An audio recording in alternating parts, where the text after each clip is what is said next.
So now we're finally in China, the real China that is. We're in Yangtze, which is very close to Shanghai and Ningbo, where we're staying right now. And we're strolling around this beautiful garden that is right here. It's the humble administrator's garden. I feel that this is the real China that we're finally in. I've been to Hong Kong, Macau, Taiwan, and that's not the real China to me. This is the real China, and we're going to spend 16 fantastic days here in this country. And then we went to Shanghai, a little bit further north. Shanghai is 3 times as big as Ningbo, so it's a really, really huge city. We went to the downtown area, a place called the Bund. It's by the river, and you get a nice view of the iconic skyline of Shanghai, and also it's close to the old town. And we went on a ride under the river in a tunnel with a lot of music and lights. And then we took the high-speed bullet train from Shanghai up to Beijing, where we were going to spend most of our time. One of the first things we did was going into Tiananmen Square, but unfortunately it was closed because there was a political conference while we were there, so we couldn't go into the square itself.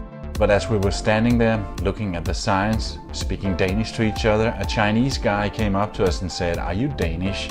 It turns out that he's been visiting Denmark, so we went in to see his art gallery. He's a very, very talented young painter, and in fact I ended up buying one of his paintings. His name is Lee, and we ended up spending quite a bit of time with him.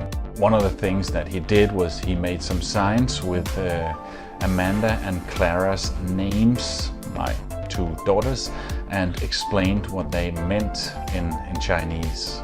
This for Clara means very clever, lucky, and gentle. And then he sold us some tickets to the Great Wall of China.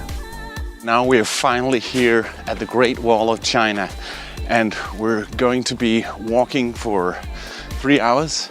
And our guide told us that we could make it all the way to the top up there in 30 minutes and then 30 minutes back. But that remains to be seen. It's a long way up there.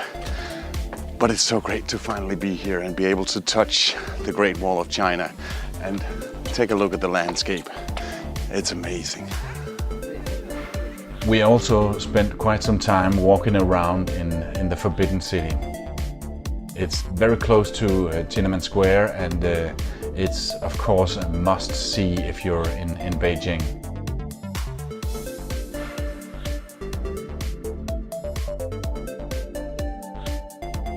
After going to dinner with Lee, our new Chinese friend, he took us to see a show, and it was very, very amazing. A lot of acrobatics and visual effects, and also around 12 girls riding on the same bicycle. And then they brought in a giant metal ball, and a guy on a motorcycle came in.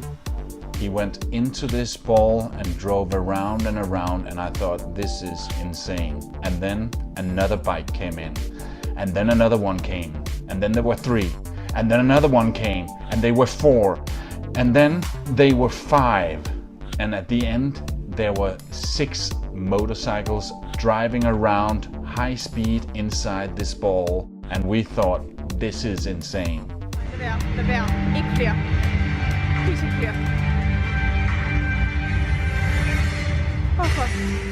We also went to see the beautiful Olympic Stadium and a bunch of other stuff.